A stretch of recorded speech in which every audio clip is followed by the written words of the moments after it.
Welcome to another episode of English Eats. We are going to throw together a simple fried udon recipe. Let's begin. To begin, you will want to heat up your frying pan. I'm going to oil up my frying pan with sesame seed oil because that's all we have right now.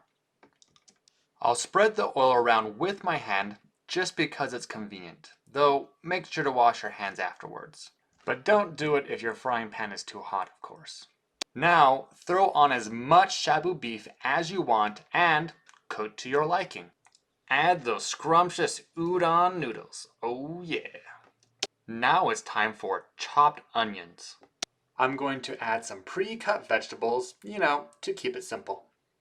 Now mix it all together. Pour your hoisin sauce onto your food. Stir it all together. And voila, you're done.